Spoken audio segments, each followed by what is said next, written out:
Geneviève Boucher, bonjour. Bonjour. Vous êtes futurologue. Alors c'est un petit peu inhabituel, on va y revenir, mais je vous reçois à l'occasion de la publication de Changeons de civilisation aux éditions Kawa. Alors le titre peut paraître un petit peu présomptueux, vous l'admettez en quatrième de couverture, mais il s'agit bien d'un travail de futurologie. Alors avant de revenir sur vos méthodes de travail, est-ce que vous pouvez nous présenter brièvement les grandes conclusions de vos travaux? Autrement dit, qu'est-ce qu'on peut anticiper dans le futur? Alors, merci de prendre de l'intérêt pour ce livre.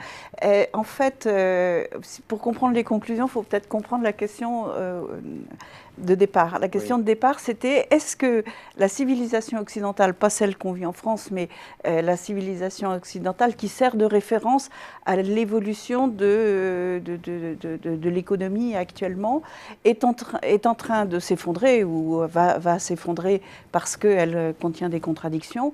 Où est-ce qu'elle en est exactement?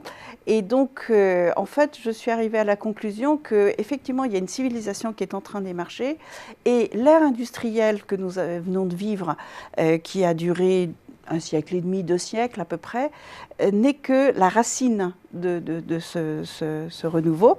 Et en fait, on va voir apparaître une reconfiguration de tout un ensemble de valeurs que nous avons, qui nous ont portés jusque-là et qui vont évoluer. Alors, par exemple, la valeur la plus spectaculaire, c'est notre rapport à la nature. Hein, voilà. Et notre rapport à la nature, il introduit notre rapport à la propriété, donc notre pacte social, qui est propriétaire et qui travaille pour les propriétaires, etc. etc. Donc c'est un sujet de très grande ampleur. Quels sont les moteurs du changement? Alors, les moteurs du changement, évidemment, en gros, si vous voulez, quand on change de civilisation, il y a 3 paramètres et il faut qu'ils changent simultanément. S'ils changent séparément, ça ne fait pas pareil. Le premier, c'est les sources d'énergie. Le deuxième, c'est les modes de communication. Et le troisième, c'est la remise en cause d'une ou plusieurs valeurs fondamentales. Les sources d'énergie et les communications, elles subissent des changements extrêmement profonds. Mais ce qui est très extraordinaire, c'est que elles vont dans le même sens, c'est-à-dire qu'on passe d'une organisation pyramidale à une organisation en réseau. Et cette organisation en réseau va nous permettre de devenir adaptables.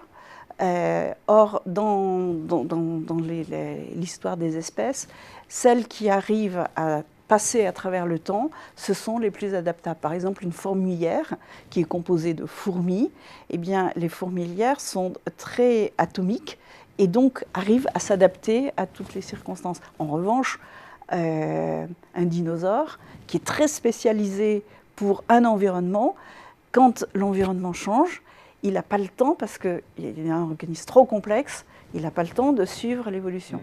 Nous, c'est ce qui est en train de se passer. On est dans une phase d'évolution extrêmement rapide et il faut que nous passions à une organisation modulaire. Et cela veut dire qu'il faut également changer les institutions. Alors, justement, ce livre passe en revue toutes les zones de friction de nos institutions pour voir comment elles ont été designées pour faire éclore l'ère industrielle, elles ont été adaptées pour faire face à la mondialisation, eh bien, comment elles se reconfigurent dans cette nouvelle donne. Et on voit qu'il y a des institutions qui sont beaucoup plus poussées que d'autres. Je voudrais que l'on parle d'un sujet en particulier, l'économie. Vous êtes sur Xerfi Canal. Vous dites dans vos travaux que monnaie et pacte social sont des innovations prioritaires. Pourquoi ? Voilà, parce que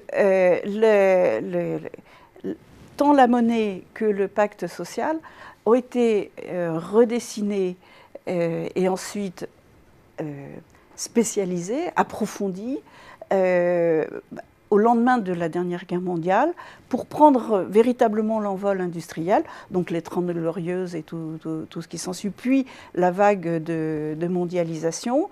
Comme je vous le disais tout à l'heure, quand on a un organisme très puissant et très spécialisé, il devient un danger pour l'espèce. Donc on voit bien que c'est de ce côté-là que ça va frotter le plus fort. Hein, voilà. Et on voit déjà aujourd'hui l'émergence d'un nouveau pacte social, selon vous ? Alors, oui, parce que on est dans une phase de révolution latente, on va dire. Hein.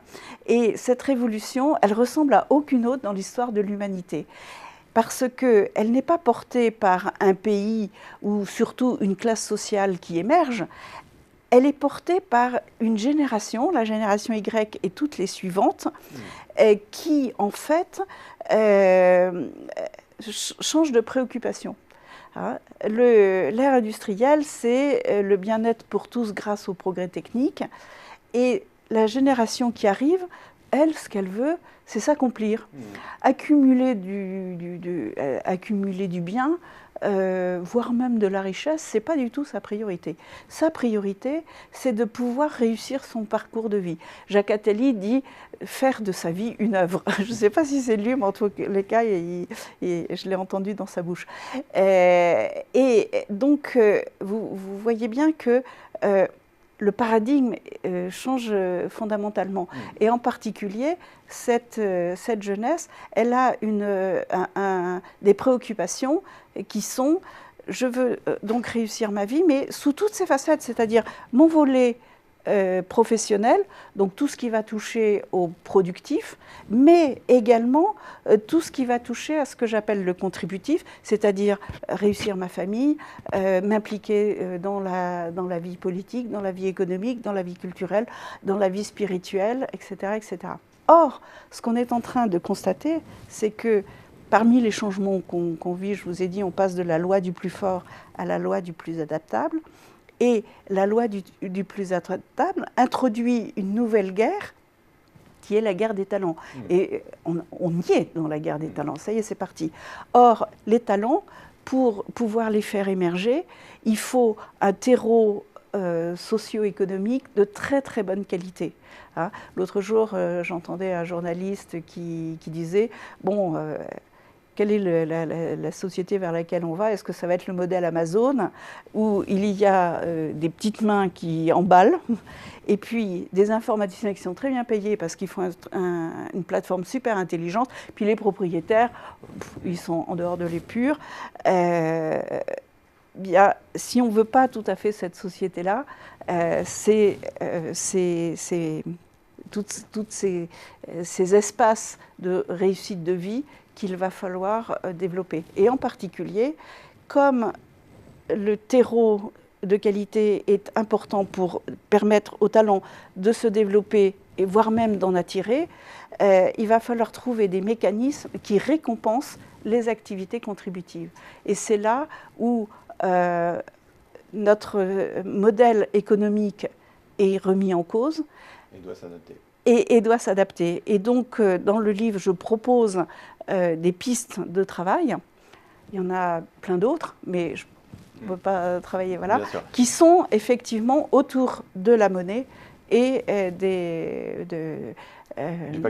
du pacte social. Je voudrais que l'on parle de vos méthodes de futurologue. Comment est-ce que vous travaillez? Et pour poser la question de manière un peu plus prosaïque, qu'est-ce qui vous différencie de la voyance? Alors, vous partez de tendances actuelles quand même, vous parlez de choses qui se passent en ce moment. Alors, je vais déjà situer le métier du futurologue par rapport à toute la batterie de professionnels qui accompagnent les décideurs. Parce que pour gouverner, il faut prévoir. Donc, il faut écouter des gens qui s'occupent de ces questions-là. Alors, pendant des millénaires, on a fait confiance aux pitis, aux voyantes, à ces techniques-là.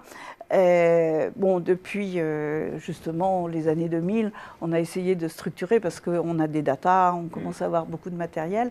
Donc, on a distingué à peu près 3 grandes familles d'approches. Il y a le prévisionniste qui, lui, travaille avec les chiffres. Et il est servi parce qu'il y a de plus en plus de chiffres, donc lui, ça va. Mais avec le chiffre, on peut aller jusqu'à 3 ans, oui. Pas plus. Hein. Les modèles ont leurs limites. Voilà. Sujet, mais voilà. Ensuite, il y a les prospectivistes. Alors, eux, ils travaillent sur des mécanismes de scénario. Tout le monde aime mon produit, qu'est-ce qui se passe, c'est ce que je sais faire, et tout le monde déteste mon produit, qu'est-ce qui va m'arriver. Bon, et la vérité, elle est ni là ni là, elle est quelque part, et c'est ce travail-là qui les intéresse. En futurologie, on essaye d'échapper aux petits hasards de la vie quotidienne. Donc on travaille sur le sens de l'histoire avec un grand H. Hein. Et vous avez sûrement entendu parler de ces travaux qui concernent les personnes où il y a le système 1 et le système 2. Oui. Hein, je fais tomber mon crayon, je le ramasse et puis après je dis mais non, mais attends, il est tombé parce qu'il est trop chaud, il ne faut plus que je le ramasse, je vais réfléchir à ce que je vais faire. Collectivement, si vous voulez, il y a une certaine résonance entre ce que fait un individu et ce que font une cohorte d'individus.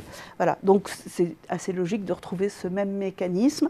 Donc on travaille sur les faits très récents qui sont ceux dont on se souvient, et les faits très lointains qui sont inscrits très profondément en nous. On n'en a souvent pas conscience. Par contre, on les fait au quotidien avec des gestes ou des expressions et qui ont un poids tout à fait énorme. Et c'est ce qui nous permet de définir les nouveaux paradigmes. Voilà, entre autres. Eh bien, merci beaucoup Geneviève Boucher. Et pour ceux qui s'intéressent à vos travaux et à la futurologie en général, eh bien, écoutez, je renvoie à votre livre « Changeons de civilisation ». Merci beaucoup. Merci.